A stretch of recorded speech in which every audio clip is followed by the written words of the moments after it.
El Centro Cristiano Familiar te invita a escuchar una palabra de fe, restauración y fortaleza para tu vida. Y estamos viviendo un tiempo donde el enemigo está atacando distintas áreas, distintas familias, distintos cuerpos. Y sabemos que Él no nos va a dar una carga mayor a la que podamos soportar, ¿no es cierto? Él lo prometió y va a limitar. Pero qué difícil se nos hace a veces no caer en el desborde de nuestras emociones. Es decir, es válido, y lo aprendíamos el domingo pasado, que uno pueda sentir tristeza, que uno pueda sentirse incluso avasallado por las distintas situaciones, noticias que nos toca enfrentar en lo personal o que les toca enfrentar a otros hermanos. Pero el Señor quiere enseñarnos en esta tarde que Él nos da el dominio propio para que nuestras emociones se mantengan dentro de unos niveles normales para que no afecten nuestra fe. Amén. Entonces, porque hay una fe que podríamos llamar emocional. Hay personas que tienen una fe emocional. Es una fe que depende de cómo nos sentimos, una fe natural. Que depende de cómo nos va, depende de las circunstancias que nos toca vivir. Es una fe que varía de acuerdo a nuestras emociones. Y entonces, en lugar de tener la fe de Dios, desarrollamos una especie de fe emocional que varía de acuerdo a cómo nos sentimos. Segunda Corintios, capítulo 5, verso 7, nos dice que nosotros andamos por fe, porque por fe andamos, no por vista, ¿ok? Como diciendo que nuestro sentido de la vista no debe determinar si tenemos fe o no tenemos fe. Nosotros tenemos fe. Y tenemos que cuidar esa medida de fe y tenemos que desarrollar esa fe. Es decir, no debemos caminar basados en lo que sentimos o en cómo nos sentimos, porque nosotros sabemos que nuestros sentimientos son muy fluctuantes y son afectados por factores externos. Entonces, si yo camino por lo que veo o camino por lo que siento, voy a desarrollar una fe emocional, donde un día me siento allá arriba y creo que puedo conquistar el mundo, y otro día me siento una piltrafa y hasta dudo de mi salvación. Entonces, estoy acá, canto, me conecto con Dios, me siento bien, siento como que salgo con una medida de fe mayor, pero en realidad lo que he logrado desarrollar es una cierta fe emocional que va a depender de la atmósfera que viva. Es decir, es muy bueno que vos vengas, es muy bueno que te sientas bien. Nosotros estuvimos en lugares en el viaje en donde la verdad que no sentíamos la presencia de Dios, en cultos en donde no sentíamos la presencia de Dios, pero está bueno poder percibir todas estas cosas. El tema es que vos puedas desarrollar lo que podríamos llamar una fe real. ¿Por qué? Porque la fe emocional es un tipo de fe peligrosa, porque el fundamento, la base de esa fe emocional no está puesta en Dios, sino que está puesta en cómo nos va, está puesta en cómo nos sentimos, está puesta en lo que creemos, porque algunas veces creemos que Dios nos va a ayudar y otras veces creemos que no nos escucha o que no nos va a ayudar. Entonces necesitamos poner nuestra fe en un Dios que no cambia, en un Dios que no varía, en un Dios que nos ama y que sigue cada día extendiendo su misericordia sobre cada uno de nosotros. Su amor no depende de lo que hago o no hago, no depende de cómo me siento, porque Dios sigue cuidándome, porque su amor por mí no varía y su misericordia, dice la Biblia, que nunca termina. Amén. Entonces, hemos aprendido que todos hemos recibido de parte de Dios una medida de fe que, como te dije, la podríamos definir como una fe real. Entonces, esa fe real no depende de las circunstancias. Es una fe que está determinada. Es una fe como la de esta mujer que vimos el domingo pasado, que las circunstancias no la hacen ir a buscar la fuente divina que le había dado la promesa. No paró a hablar con nadie, ¿te acordás? Que no la podía ayudar, sino que estaba determinada a buscar a través del profeta al Dios que le había dado el milagro y que le dio el nuevo milagro. Esta fe real es una fe que se retroalimenta. ¿Cómo viene la fe? Por el oír. Entonces, la fe real se retroalimenta, se desarrolla a través de oír la palabra de Dios. La fe emocional se alimenta de cómo nos va, de cómo nos sentimos, de lo que vemos, de lo que otros nos dicen. Entonces, es muy importante que vos puedas definir en tu interior qué tipo de fe hay.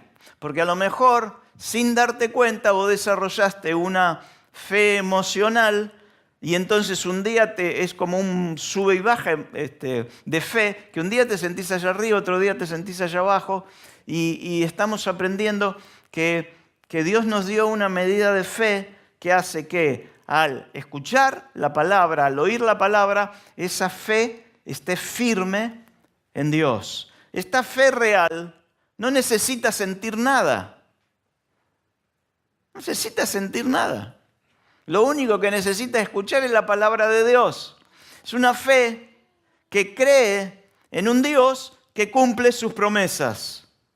Como te decía, hay veces que puedo sentir su presencia y hay veces que no la siento. Si mi fe es una fe real, no debería variar por lo que siento. Ahora, ¿es válido lo que sentís? Sí, somos de carne y hueso, tenemos emociones, Dios nos formó con emociones, pero Él lo que quiere es que nosotros tengamos una fe real determinada. Porque si varía por lo que siento, los sentimientos vos sabés que van y vienen. Entonces se va a convertir en una fe que va y viene. Entonces, algunos piensan que la fe se siente. Un día amanecen con mucha fe y otro día amanecen sin fe. Porque el problema radica en lo que vos crees.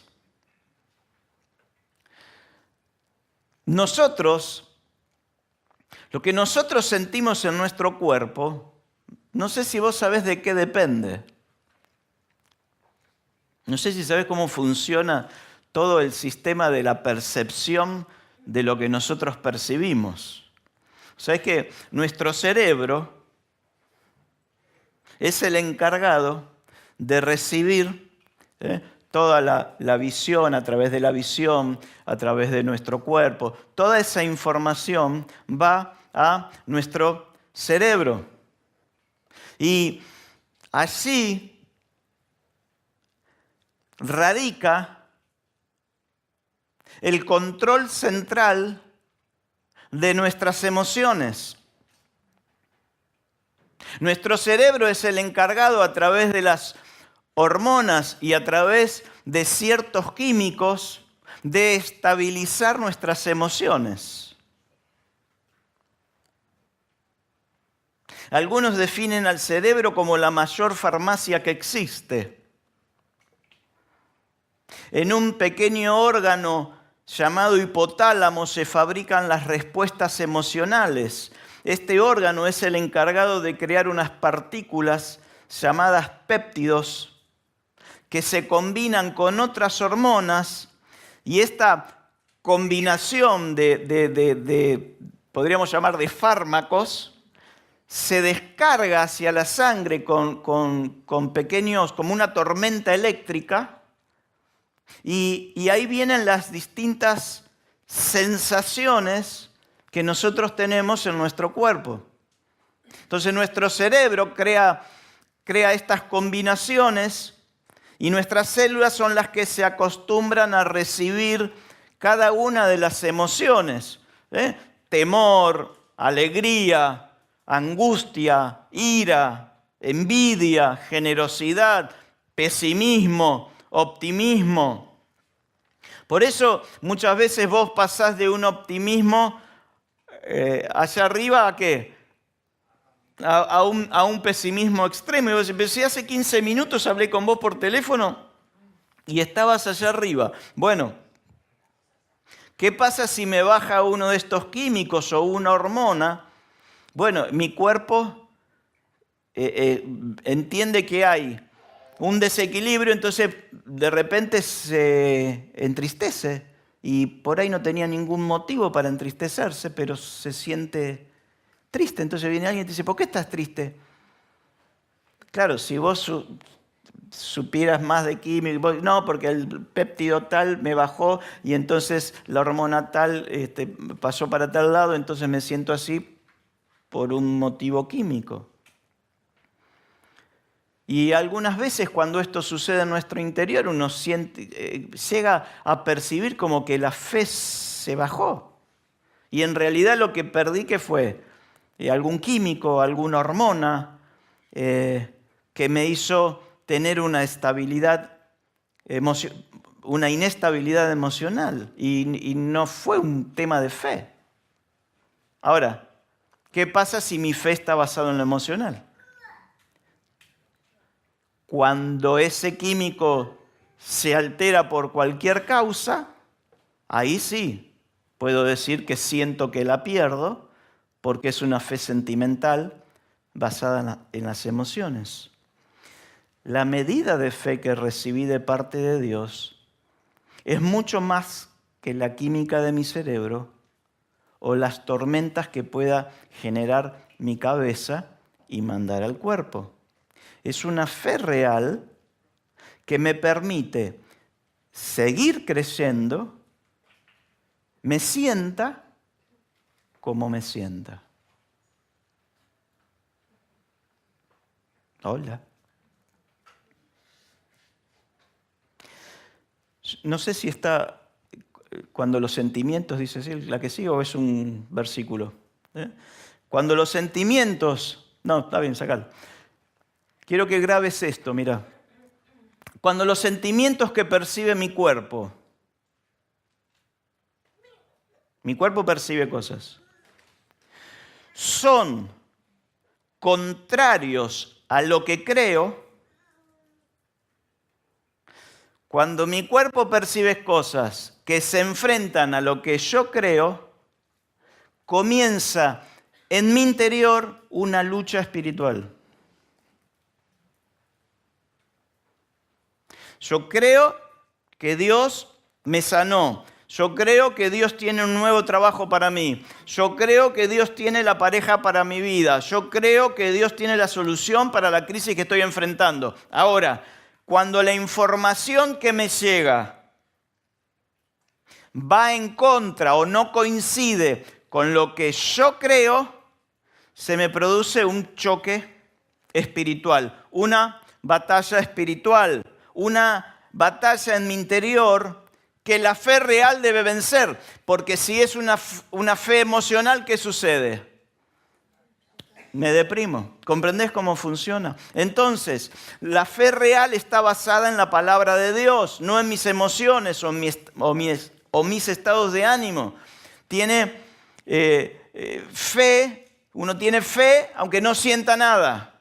Uno tiene fe aunque el milagro todavía no vino. Uno tiene fe aunque el milagro esté esperando en casa, en la cama del profeta. Esto es lo que decía Abraham. Fíjate, ahora sí, pone Romanos 4:20. Dice Abraham, siempre creyó. Qué tremendo, esto a mí me conmueve. Siempre creyó la promesa de Dios, ¿cómo? ¿Qué es vacilar? Sin dudar, sin desconfiar. De hecho, su fe se fortaleció aún más y así le dio gloria a Dios. Una manera de dar gloria a Dios es desarrollar una fe mayor. ¿Ok? Su fe se fortaleció aún más. Abraham estaba plenamente convencido de que Dios es poderoso para cumplir todo lo que promete. ¡Qué tremendo! ¡Qué tremendo! Dios es poderoso y debido a su fe, dice abajo, Dios lo consideró justo. La persona que cree, que no titubea, que no murmura, que no duda, que no desconfía, ¿puede sentirse triste? ¿Tiene emociones? Sí, pero interiormente ¿cómo está? Está firme. Se mantiene como Abraham creyó y Sara una vez se rió y Sara una vez lo miraba a Abraham y lo miraba como diciendo, ¿qué podemos hacer con esto? ¿Ok? Pero Abraham se mantuvo creciendo. Su fe se fue fortaleciendo más y más aunque iban pasando los años y la promesa no se cumplía. Entonces, Abraham fue aprobado, Dios lo consideró justo, ahí tenés la aprobación de Dios, fue aprobado por lo que él creía. Quiero que agarres esto, por favor. ¿Por qué? Porque cuando la Biblia habla de presentarse a Dios aprobado, tiene que ver mucho con la fe y no tanto con lo que vos hagas para Dios. Por supuesto que la fe te va a hacer cosas, ¿ok? Pero nosotros estamos aprendiendo, y lo vimos con el centurión, cuando Jesús sanó por medio de la palabra a su sirviente, a su criado, que a Jesús le llamó mucho la atención la gran fe que este centurión tenía. Y eso es lo que está buscando Jesús, gente de fe. Entonces, teniendo esto presente, vamos a ver esta tarde una enseñanza de Jesús que nos enseña a cómo perseverar en fe. Perseverar hasta alcanzar sus promesas. Si lo querés buscar, lo vas a encontrar en Lucas capítulo 18. Ahora igual lo vamos a poner en un ratito en la pantalla. Más que cualquier cosa que podamos tener en esta vida, más que cualquier logro, cuando Jesús regrese a buscarnos, lo que Él desea encontrar en nosotros es fe. Recordá que cuando Él visitó a los discípulos y Tomás no estaba, no sabemos qué estaba haciendo Tomás, si se había ido a un partido, si tenía algún compromiso. Después que Jesús vuelve y Tomás está, Jesús dijo que eran bienaventurados los que no vieron y creyeron. Entonces lo invitó a Tomás a que toque sus manos y sus costados. Es decir, Jesús desea que nosotros desarrollemos fe, una fe que prevalezca, una fe que crezca, una fe que prevalece en las buenas y en las malas. Así que vamos al relato entonces de Lucas 18, una simple parábola, pero muy profunda. Vos te acordás que estamos estudiando las parábolas los días miércoles. Él está enseñando a los discípulos y nos está enseñando ahora algunos secretos para mantener la fe activa. Lucas 18, verso 1, dice, cierto día Jesús les contó una historia a sus discípulos para mostrarles o enseñarles, dice otro pasaje, otra versión, ¿Qué tenían que hacer? Fíjate ahí, o acá.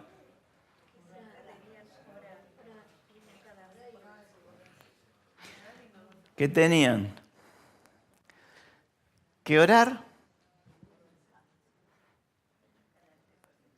¿Orar cuándo?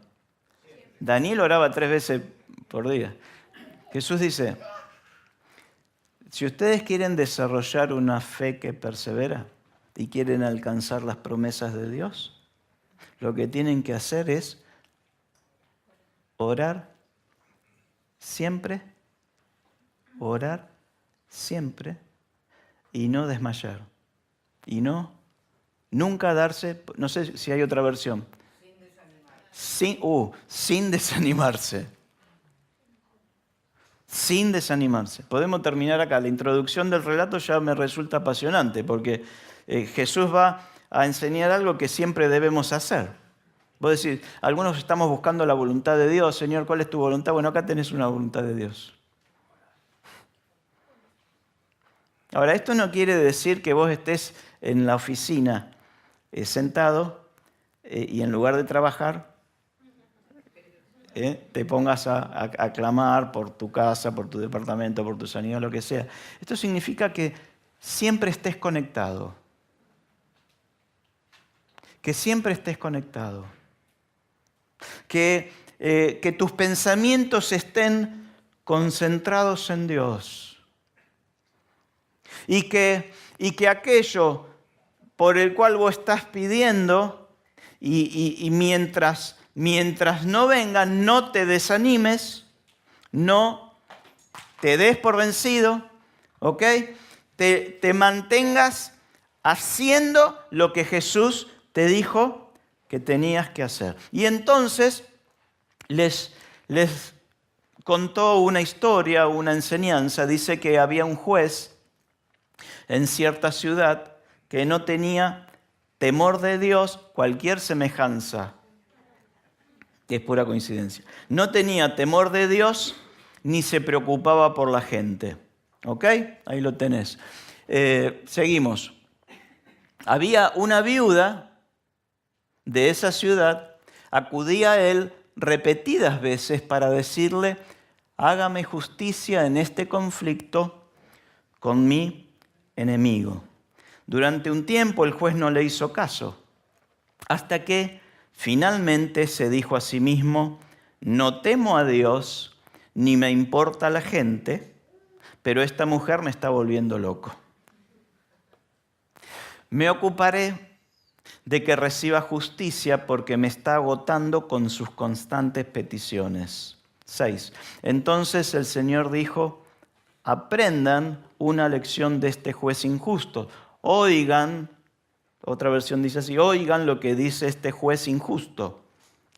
Si hasta él dio un veredicto justo al final, ¿acaso no creen que Dios hará justicia a su pueblo escogido que clama a él día y noche? ¿Seguirá aplazando su respuesta? Les digo, él pronto les hará justicia. ¿Está? Les digo que pronto les hará justicia. Esto es una palabra especial de Dios para alguien acá. ¿Ok? Alguien que está presentando al Señor una causa justa, que está esperando en Él. ¿Ok? El Señor dice, pronto les hará justicia. Pero cuando el Hijo del Hombre regrese, ¿a cuántas personas con fe encontrará en la tierra? ¡Wow!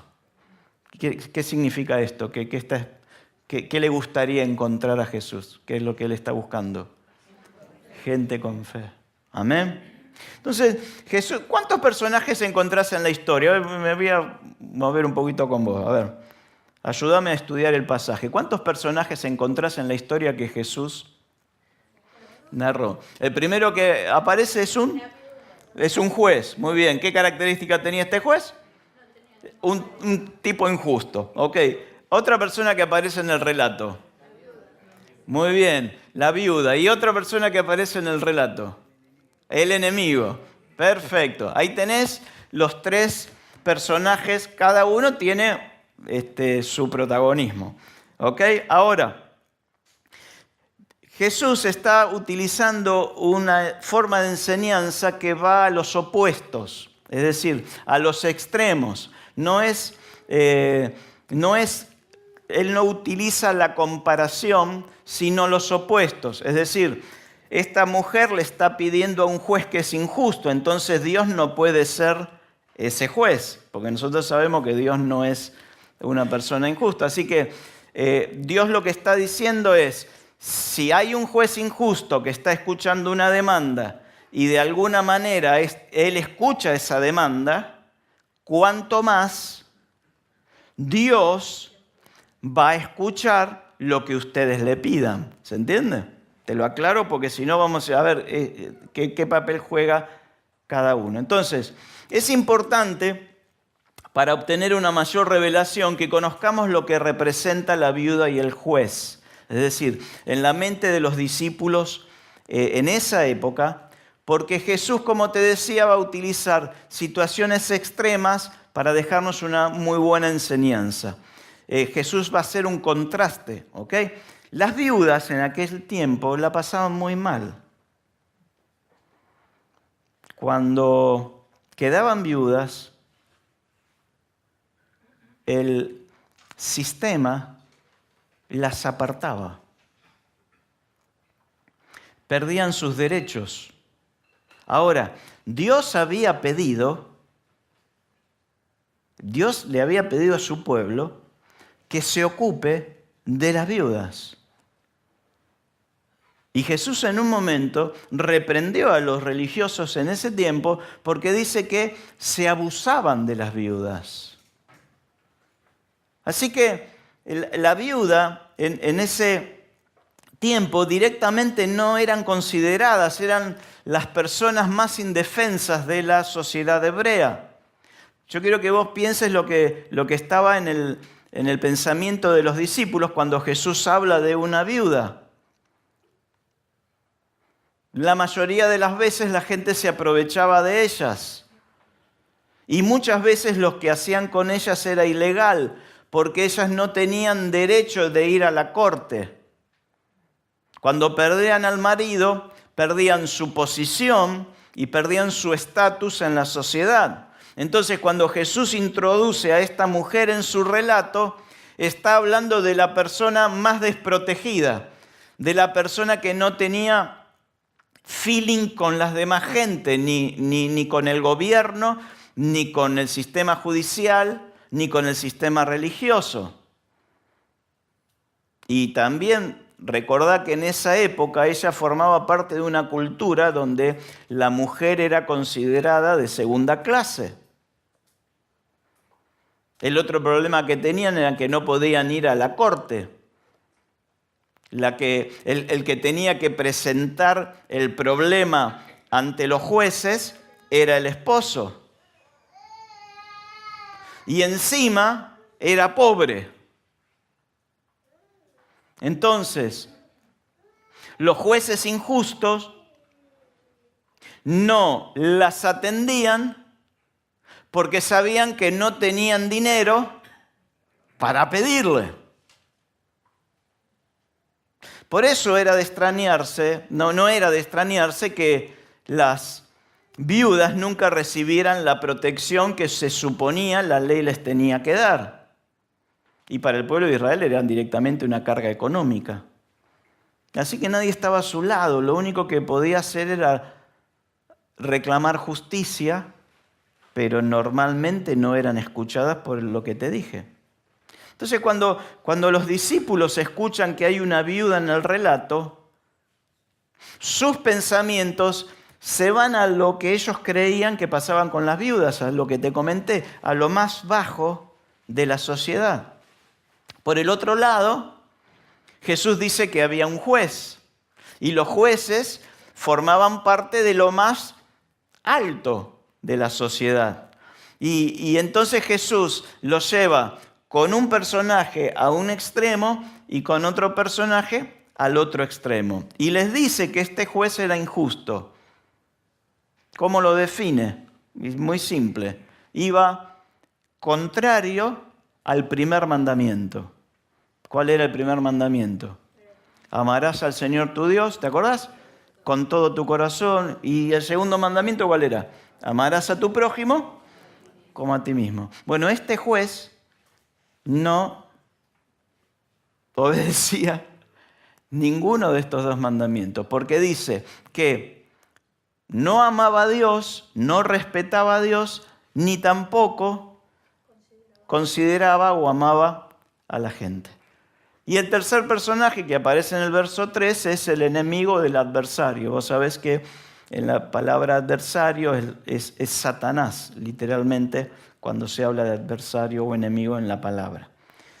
Los jueces en ese tiempo se movían con carpas al aire libre, donde escuchaban los reclamos de la gente. Y entonces allí establecían justicia. Por lo general, la gente hacía una cola y eran atendidos por los asistentes de los jueces antes, presentaban sus reclamos, sus papeles, y en ese punto era muy común que estos asistentes chequearan a ver si la persona tenía plata o no, porque ellos eran los encargados de conseguirle la audiencia con el juez.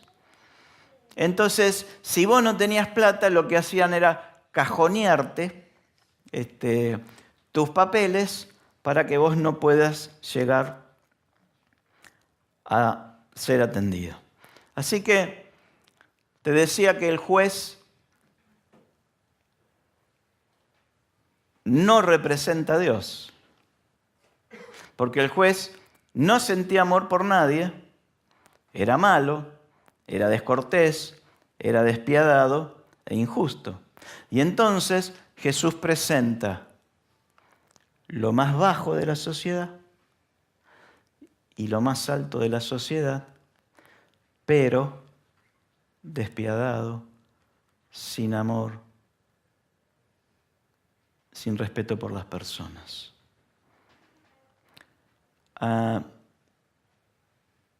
¿Qué pasaba con este juez?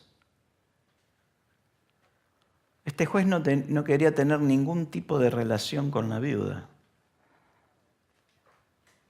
La viuda venía el lunes y le decía, haceme justicia, hágame justicia. Venía el martes, le gritaba, hágame justicia. Miércoles, hágame justicia. Jueves, hágame justicia, hágame justicia. La tipa le oraba al juez. El viernes le decía, hágame justicia, hágame justicia, hágame justicia. El sábado el tipo se iba a tomar una cerveza y salía de la cervecería y estaba la viuda en la puerta de la cervecería diciendo, hágame justicia, hágame justicia. El domingo se iba a comer un asado con los otros jueces y cuando volvía del asado le estaba la tipa diciéndole, hágame justicia, hágame justicia, hágame justicia. No tenían ningún tipo de relación. Es decir, Jesús está enseñando que a pesar de que esta persona estaba en lo más bajo y el otro era un corrupto y estaba en lo más alto y no tenían ningún tipo de relación, en un momento lo que esta mujer pidió, a pesar de no tener ningún tipo de relación, este juez se lo concedió. ¿Qué pasaría con ellos, con los discípulos al orar, si desarrollaran previamente una relación con Dios? ¿Acaso Dios trataría de deshacerse de ellos? La viuda vivía en un mundo injusto, pero eso nunca le impidió pedir por justicia en un mundo injusto. La viuda era lo más bajo de la sociedad, que necesitaba de la piedad y la misericordia de otros para ser sostenida. La viuda tenía todo en contra. ¿No te sentiste alguna vez así? Tengo todo en contra. Nadie me escucha. Vivía en una ciudad injusta donde encima vivía un juez injusto. Un tipo que está para hacer justicia, que tiene todo el poder en sus manos y la viuda que no tiene nada. Otra vez los extremos. Lo débil y lo fuerte se encuentran un día. El juez no temía a Dios, no tenía respeto por nadie. Usaba el poder a su antojo. La mujer le pide que haga justicia. El juez no quería. ¿Cómo va a querer si él es injusto? Él estaba para abusar del poder, no para traer justicia. Así que la viuda quería justicia en un mundo injusto con un juez injusto. Pero decía, yo quiero justicia. El juez no quería, pero ella sí.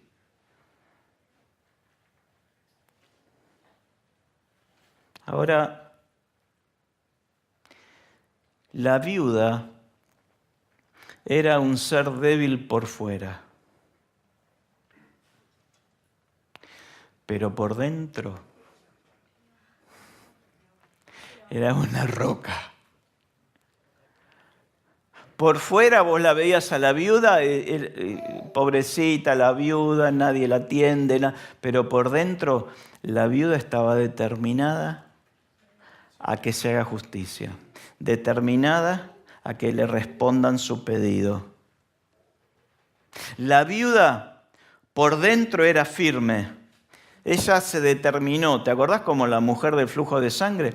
Ella se determinó, este juez me va a hacer justicia. No me importa si vivo en una ciudad injusta y si él es injusto. No me importa si respeta a Dios o no lo respeta. Me va a hacer justicia. Dice el verso 4, ahí lo tenés. Mirad lo que dice arriba. Durante un tiempo, el juez no le hizo caso hasta que finalmente se dijo a sí mismo, no temo a Dios ni me importa la gente, así que este juez no la oyó ¿durante cuánto? Durante un tiempo. Hay un tiempo, hermano. Hay un tiempo. Hay un tiempo. En ese tiempo Dios trabaja. Hay un tiempo. Hay un tiempo. Hay un tiempo. Vos vas a tener que estar clamando, vas a tener que estar pidiendo. Si tu causa es justa, vas a tener que ir, aunque sea injusto todo lo que te rodea. Esta mujer vivía en una ciudad injusta, con un juez injusto, y seguía. Y no, este tipo no quería hacer justicia y no la hizo, pero por un tiempo. Durante un tiempo. Por algún tiempo, esto ya lo aprendimos, pero te lo quiero recordar. Todo parece igual o peor. Pero es solo por algún tiempo. Por algún tiempo todo parece negro y oscuro. Pero para aquellos que se mantienen, que perseveran, orando siempre sin desmayar, por algún tiempo la tristeza, la escasez, las injusticias, los dolores siguen operando. Pero es solo por un tiempo. Porque hay un momento que el mal termina y el bien de Dios triunfa sobre el mal. Pero nosotros tenemos que mantenernos orando siempre sin desmayar, sin desanimarnos.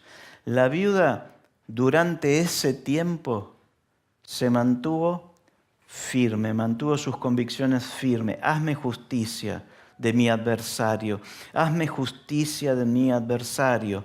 Verso 5, pero esta mujer, dijo el juez injusto, me está volviendo loco. Ahí lo tenés. Esta mujer me está volviendo loco.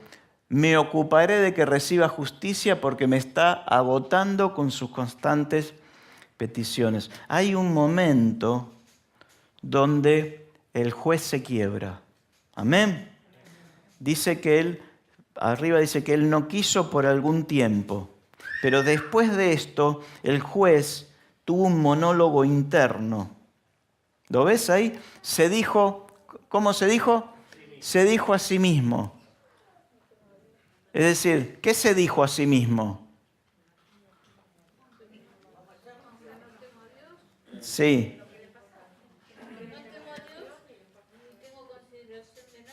Ahí nomás. ¿Qué quiere decir eso? Que sigue siendo el mismo. Es decir, el tipo no cambió. ¿Se entiende? Es decir, el tipo, sí, él se cansa, pero no es que tuvo como un remordimiento y dijo, ay, qué malo que soy, debería ser más justo. No, él está pensando, yo sigo siendo un tipo malo, malo con Dios y malo con la gente, pero no la soporto más. Es decir, las cosas que me dice, la perseverancia de esta mujer hace que yo no la soporte más. Y entonces él tiene que justificar lo que está a punto de hacer. Se dijo a sí mismo, no la soporto más, no la aguanto más. Entonces, Jesús lo que está haciendo es enseñarle a sus discípulos a perseverar en medio de situaciones injustas y con personas injustas. Recuerda esto, por favor. Perseverar en un mundo injusto, con situaciones injustas y con personas injustas. Y les está enseñando que la fe, la paciencia y la perseverancia son las que logran heredar las promesas de aquello que vos estás pidiendo con justicia. Amén. Entonces el verso 6, si lo tenemos, dice: aprendan una lección de este juez injusto. Te dije que otra versión dice: oíd lo que dijo el juez injusto. Si hasta él dio un veredicto justo al final, eso es el verso 7, ¿acaso si hasta él, que cómo era? ¿Qué más? Malo, corrupto. Si este tipo, dice Jesús, está hablando Jesús, si este tipo es capaz de establecer justicia al final, les pregunta Jesús, ¿acaso no creen que Dios hará justicia a su pueblo escogido que clama a Él día y noche? Ahí tenés que responder vos. Si un juez injusto es capaz de establecer justicia, ¿qué creen que Dios va a hacer con sus escogidos? Les digo, Él pronto les hará justicia. Ahora, ¿sabe cuál es el problema que nosotros tenemos? Que para nosotros el pronto es la segunda vez que le decimos al juez injusto que nos haga justicia. Pero para Dios, el pronto, para Dios es cuando esté todo preparado para que vos recibas la promesa. Cuando Dios prepara todo y Él dice, ¿está todo preparado? Viene el pronto de Dios para tu vida. Pronto Él va a hacer justicia. Pero cuando el Hijo del Hombre regrese, la pregunta es, ¿a cuántas personas con fe? En la traducción original del pasaje dice, ¿a cuántas personas con esa fe, como la fe de la viuda, va a encontrar en la tierra?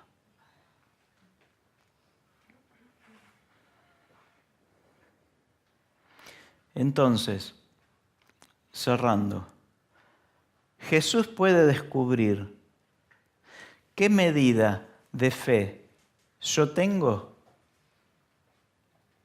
En base a cómo oro.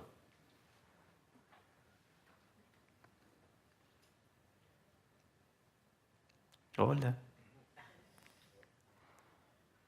Él te escucha orar y Él puede determinar si ante una causa injusta, ante un problema injusto, ante una persona injusta que te tenga que evaluar a vos o que tenga que decidir si entras o no entras, ante una persona injusta que tenga que evaluar si te aumenta el sueldo o no te aumenta el sueldo, ante una situación injusta delante de un juicio o delante de alguien que te tiene que hacer un pago y no lo hace. Bueno, de acuerdo a cómo vos orás y perseverás en el tiempo, Dios sabe qué tipo de fe tenés. Imagínate a esta mujer volviendo el segundo día, el martes, de estar pidiéndole a este tipo que haga justicia, llegando a su casa y que a lo mejor una viuda que vivía con ella le dice, ¿y cómo te fue?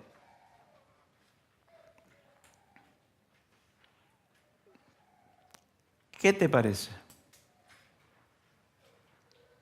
De acuerdo a lo que vimos de esta viuda, ¿cómo te pensás que esta viuda habló?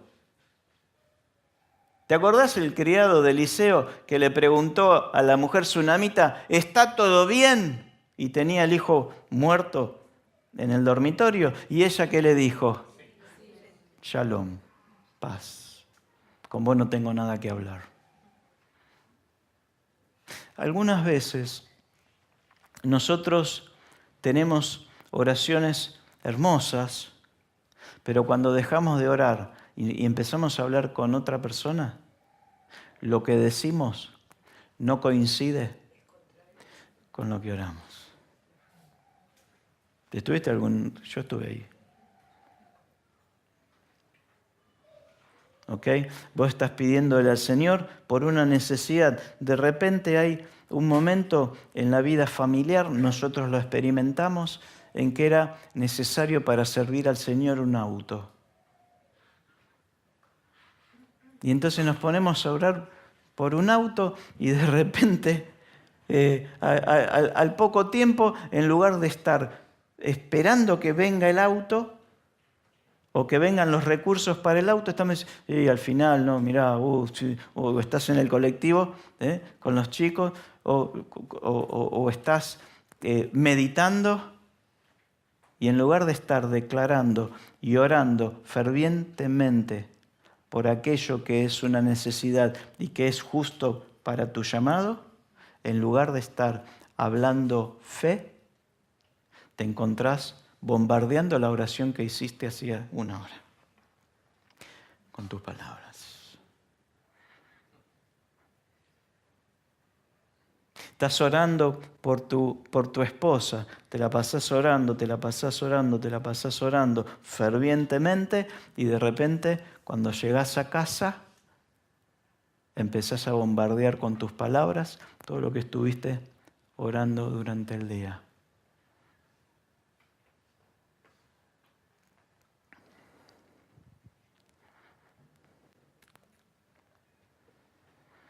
Jesús puede descubrir qué medida de fe tenés de acuerdo a cómo vos orás. De acuerdo a lo que vos crees que pasará con tu oración. ¿Qué pensás que creía la viuda?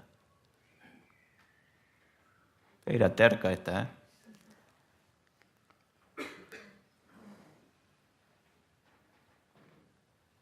Otra versión del verso 7 dice, ¿creen ustedes que Dios no defenderá a las personas que Él eligió y que día y noche le piden ayuda?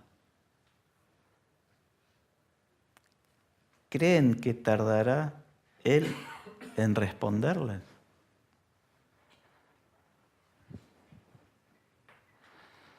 ¿Qué le estaba, a ver, pensá esto, qué le estaba preguntando en realidad Jesús a los discípulos? Poneme una música. ¿Cómo fue que les dije? Él está acá, ¿no? A ver, ¿por qué no me buscas el pasaje, el 7? ¿Ves?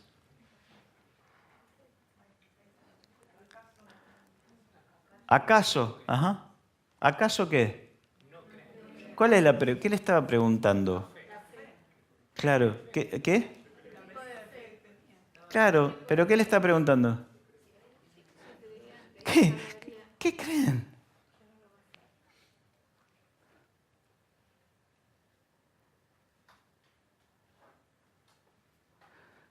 Hay veces, mi señora me asombró varias veces cuando viene gente a casa y estamos los dos atendiendo, entonces ella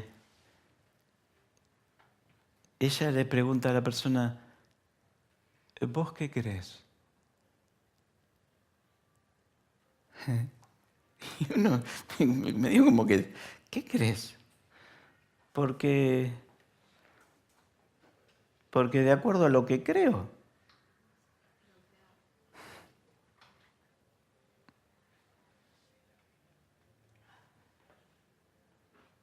¿Vos qué crees?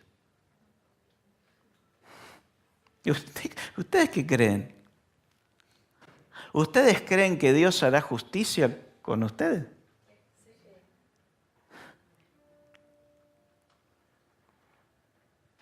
Dice, ¿creen ustedes que Dios va a defender a las personas que Él eligió y que son personas que día y noche le están pidiendo que le ayuden? ¿Ustedes creen, abajo de todo, ustedes creen que no les va a contestar? Porque algunas veces creemos, oramos porque hay que orar o porque no nos queda otra, ¿no? Pero ustedes creen, chicas, ustedes creen que si ustedes oran por su futuro esposo, ¿ustedes creen que Dios no les va a contestar? ¿Que no los va a preparar, que no los va a ungir, que no los va a formar? ¿Qué creen? ¿Qué es lo que crees? ¿Vos crees que te va a ir bien?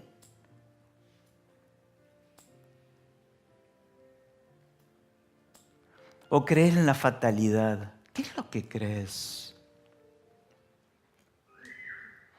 Lo que Jesús está preguntando es, cuando ustedes me oran,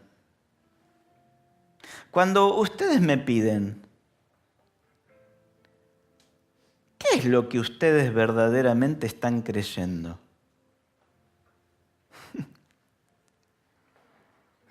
¿Están creyendo que Dios los va a defender? ¿Están creyendo que Él va a establecer justicia? ¿Están creyendo que Él va a tardar mucho en responderle? ¿Qué pito creen? ¿Creen que los va a hacer esperar? ¿O creen que si hay una espera es porque Él está haciendo algo? ¿O porque ustedes creen que Él los está haciendo esperar al cohete? Eso lo puede hacer un juez injusto. Un juez injusto que no ame a Dios, que ni ame a las personas. Pero un Dios de amor, ¿qué es lo que creen?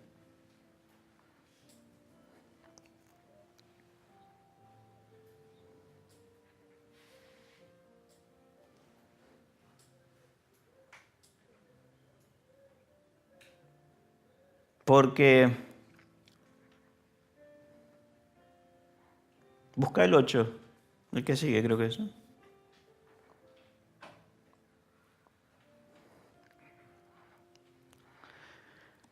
Porque yo les digo, dice eso. Porque, es decir, es probable que lo que yo les digo, porque por algo se los decía. Es decir, lo más probable es que lo que ellos creían no coincidía con lo que Jesús le estaba diciendo. Entonces Jesús le dice, miren, yo sé lo que ustedes creen, pero yo les digo Jesús se presenta delante tuyo y viene hoy y te dice, yo les digo, Jesús te dice a vos.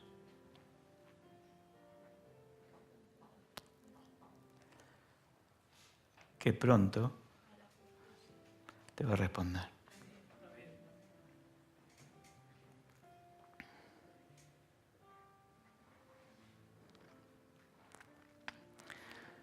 Jesús te dice que Él te va a defender.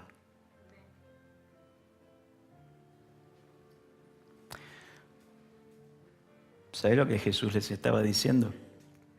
Jesús les estaba diciendo esto. El tema no pasa por Dios.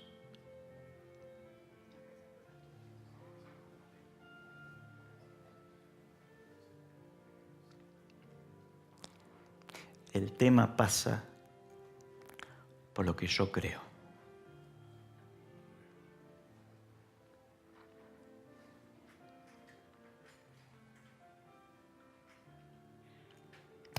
Por eso Jesús se preguntaba si cuando Él regresara iba a encontrar gente con fe. Entonces, Jesús les está enseñando, y con esto termino, que la clave para que Dios te defienda, para que tus conflictos se solucionen, para que se establezca justicia en tu vida, para enfrentarte con un mundo injusto y aún con jueces injustos, es que vos sigas orando y perseverando en fe. Por eso la pregunta es la que Jesús le hizo a los muchachos. ¿Qué creen ustedes?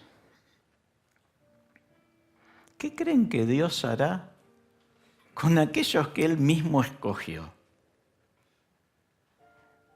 Con aquellos que claman día y noche. Dice el Salmo 85,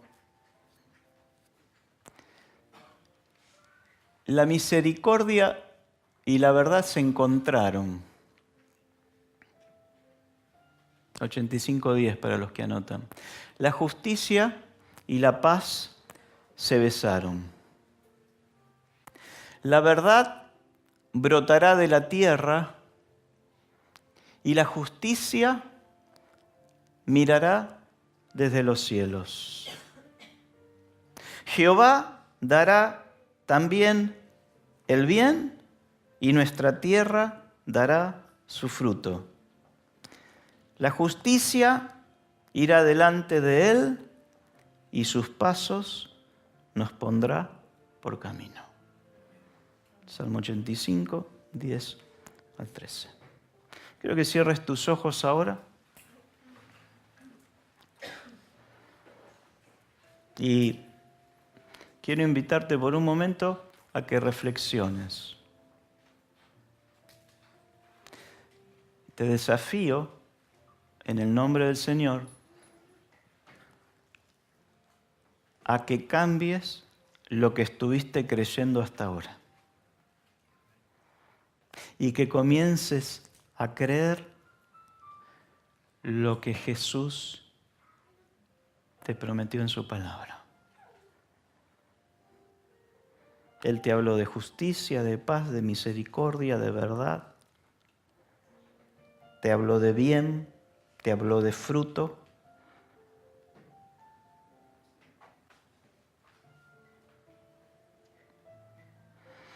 Y en el Espíritu siento que esa decisión que vos estás tomando hoy tiene que ir acompañada con una oración distinta a la que venías haciendo.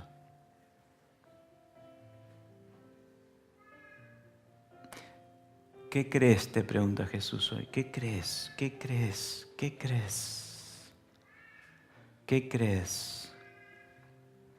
¿Qué crees? Si vos tenés una causa abierta, y necesitas que Él haga justicia. Yo quiero invitarte a que te pongas de pie ahí en donde estás, en el lugar. No te voy a invitar a que pases al altar ahora. Vamos a orar. Si vos tenés una causa abierta,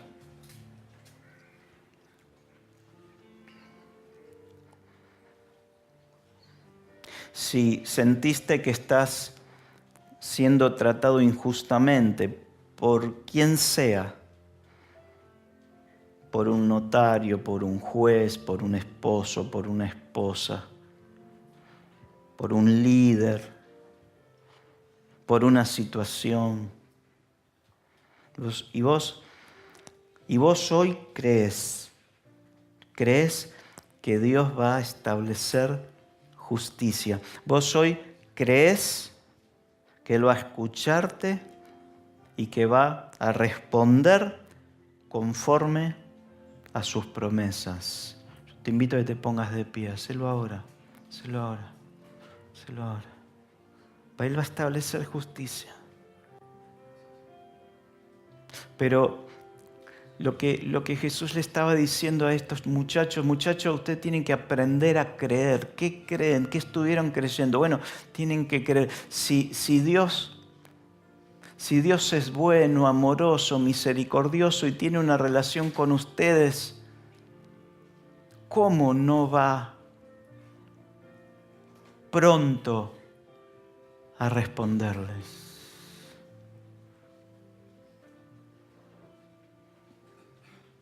¿Por qué no oras un segundo ahí y le decís, Señor, yo creo esto? Decile, yo creo, Señor. Yo creo que vos escuchás mi oración. Yo creo que vos me vas a defender. Yo creo que vos vas a establecer tu justicia. Yo creo que vos no vas a tardar mucho en responderme, Señor. Lo creo, Señor. Estuve creyendo otras cosas, Señor, y yo me arrepiento. Señor, hoy recibo esta palabra de fe que me enseña a perseverar, a ser débil afuera, pero fuerte adentro, Señor, sabiendo que vos tenés la respuesta a mi oración. Y que conforme a lo que crea, vos me vas a responder.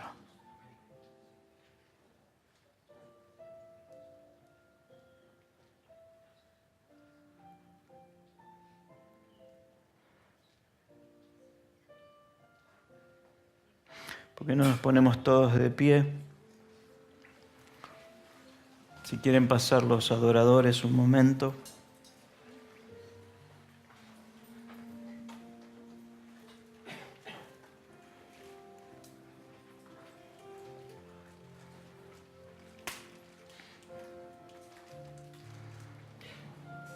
El Señor quiere que desarrolles una fe real,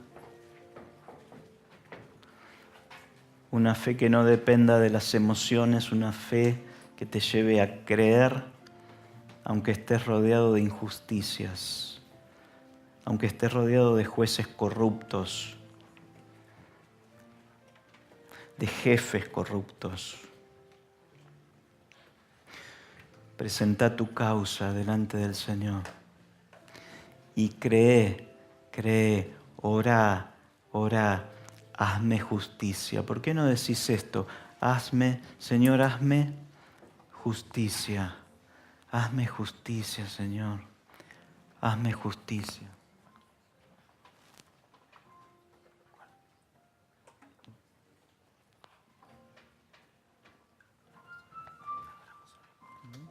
Toda entera. Hazme justicia, Señor.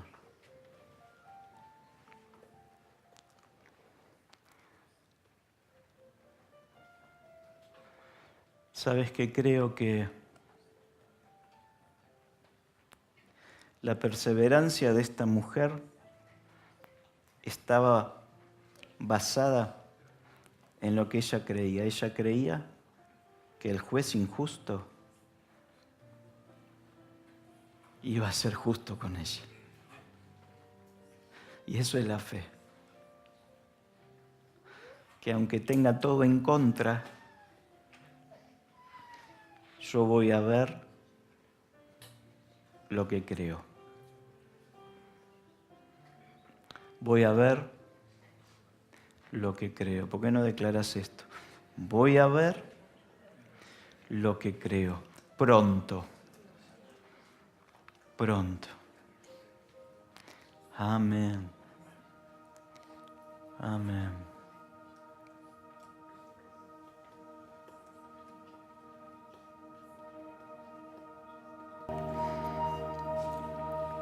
¿Puedes hacer una declaración de fe? Una declaración de fe simple, es decir, yo creo que... Y ahí pone.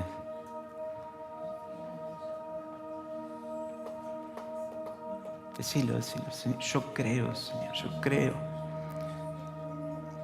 Yo creo que el mes de noviembre será un mes bendito, Señor.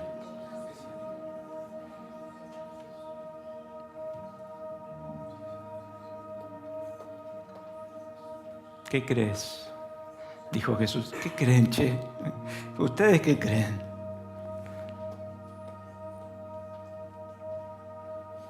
¿Acaso no creen que Dios le responderá a los escogidos?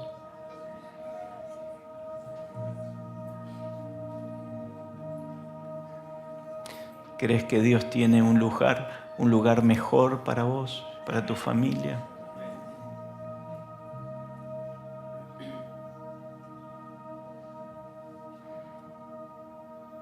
¿Qué crees?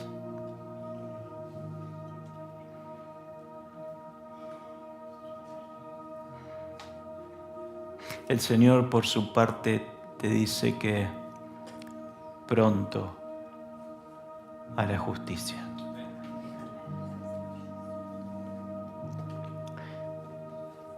Te dice eso, pero también se pregunta si mañana cuando te visite va a encontrar la misma fe que decís tener hoy.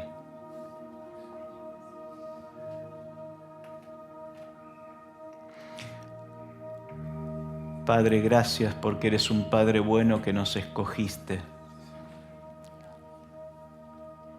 para vivir benditos.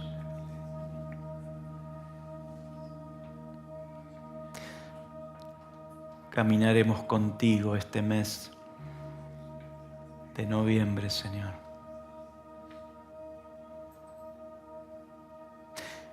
Caminamos confiados sabiendo que tu camino de justicia va delante nuestro y que encontraremos el fruto, la misericordia, la gracia y la paz que está preparada para aquellos que transitan tu senda. Gracias, Señor. Gracias. Padre, bendecimos a aquellas personas que hoy nos visitan. Queremos pedirte una bendición especial sobre sus vidas, sobre sus familias, sobre sus trabajos, sobre sus sueños. Sella estas palabras en su corazón, Espíritu Santo. Nos vamos de tu casa gozosos, pero nos mantenemos viviendo en tu presencia, dándote gracias por amarnos tanto. En el nombre de Jesús. Amén. Amén. Gracias por compartir este tiempo con nosotros. Si querés conocer más, podés ingresar a nuestra página cristianofamiliar.com. Seguinos también en las redes sociales como Cristiano Familiar.